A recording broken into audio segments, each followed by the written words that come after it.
क्या आप जानते हैं कि माँ गंगा का अवतरण पृथ्वी पर कैसे हुआ? वेदों, पुराणों और रामायण में गंगा मैया के अवतरण का अद्भुत वर्णन मिलता है। हजारों वर्ष पहले राजा सगर के 60,000 पुत्रों का विनाश महर्षि कपिल मुनि के श्राप से हुआ था, लेकिन उनकी आत्माएं मुक्त नहीं हो पा रही थी और उन्हें मोक्ष दिलाने के लिए भगीरथ ने कठोर तपस्या की।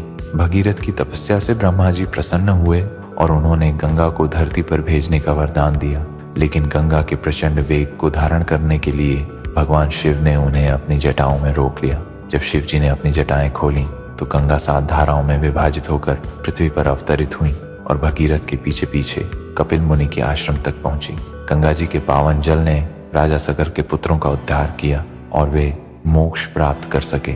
गंगा सिर्फ एक नदी नहीं बल्कि मोक्षदायिनी देवी है, जिनका जल आज भी पापों का नाश करने वाला माना जाता है। गंगा जल को तांबे या स्टील के बर्तन में क्यों नहीं रखते? गंगा जल को अक्सर चांदी, कांच या मिट्टी के बर्तन में रखा जाता है, लेकिन तांबे या स्टील के बर्तन में नहीं। ऐसा क्यों?